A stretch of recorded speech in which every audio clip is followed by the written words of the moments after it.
लेखक पहले पैराग्राफ में कहना चाहता है, पहले स्टैंजा में कहना चाहता है, हम पंछी उन्मुक्त गगन के पिंजरे बंद न गा पाएंगे, कनक तितलियों से टकराकर पुलकित पंख टूट जाएंगे।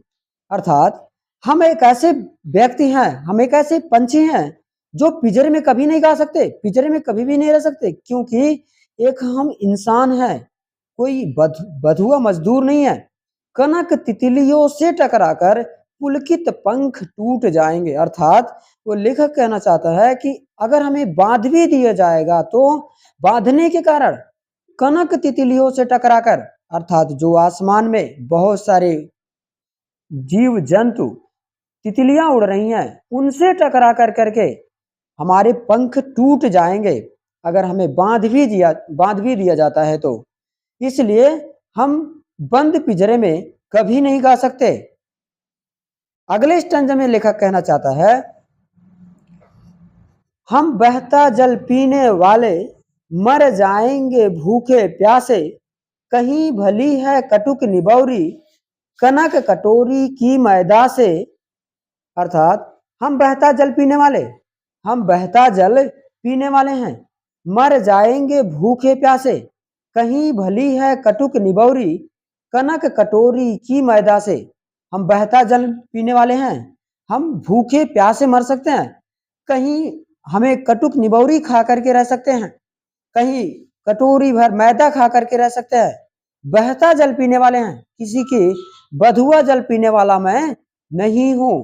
अर्थात किसी के भरोसे और किसी के अंगुली पे नचाए नहीं नाचा जा सकता है। इसे अपनी इच्छा अनुसार जीने की इच्छा रखता है, किसी के पिंजरे बंद में गाने की इच्छा नहीं होती। अगले स्टैंजा में लेखक कहना चाहता है, स्वर्ण श्रृंखला के बंधन में अपनी गति उड़ान सब भूले, सब सपनों में देख रहे हैं तरुकी फुनगी पर के झूले। अर्थात स्वर्ण श्रृंखला के बंधन में अगर मुझे कोई स्वर्ण श्रृंखला के बंधन में रहना रखे तो भी मैं उसमें सब अपना गति भूल जाऊं, उड़ने का सब उसमें उड़ान भूल जाऊं, बस सपनों में देख रहे हैं, बस सपनों में देख रहे हैं तरुकी फुनगी पर के झूले। और अपनी जो नए नए फुनगी निकल रहा है उसके बारे में सोच रहे हैं, उसके बारे में सुन रहे हैं, उसको देख देख कर करके जीने की मात्र इच्छा रख रहे हैं। ऐसा लेखक इस पैराग्राफ में कहता है।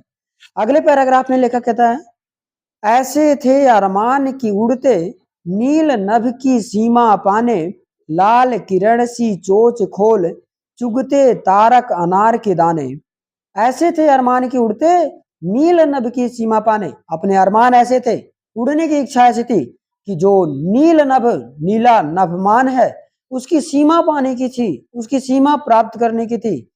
ऐसा जब बचपना था उस समय लाल किरण सी चोच खोल, अपने सुंदर सुंदर उन लाल किरण की चोच खोल कर करके लगता कि चुनते तारक अनार के दाने, चुगते तारक अनार के दाने। अर्थात नए नए जो इच्छाएं थी, नए नए लक्ष्य थे, उसको प्राप्त करने की मेरी इच्छा थी।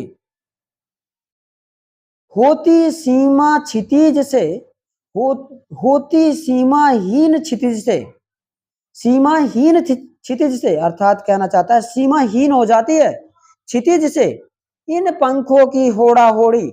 जब हमारे दोस्त और हम जब उड़ने की होड़ा होड़ी करते हैं, आगे बढ़ने की होड़ा होड़ी करते हैं, तो लगता मानो कि सीमाहीन हो जाता पूरा क्षितिज, या तो क्षितिज मिलन बन जाता, या तो तनिक सांसों की डोरी, या तो वो लक्ष्य प्राप्त ही हो जाता अथवा सांसों की डोरी टूट ही जाती। अर्थात कहने का तात्पर्य है कि यहाँ पर जो सांस है या तो मृत्यु मिलन बन जाता या तो लक्ष्य की ही प्राप्ति हो जाती। अगला स्टैंजा ये कहता है, नीड न पैराग्राफ के माध्यम से एक व्यक्ति के जीवन में लक्ष्य की प्राप्ति कैसे कर सकता है, इसके प्राप्ति कैसे हो सकती है, इसके बारे में चर्चा कर रहे लेखक।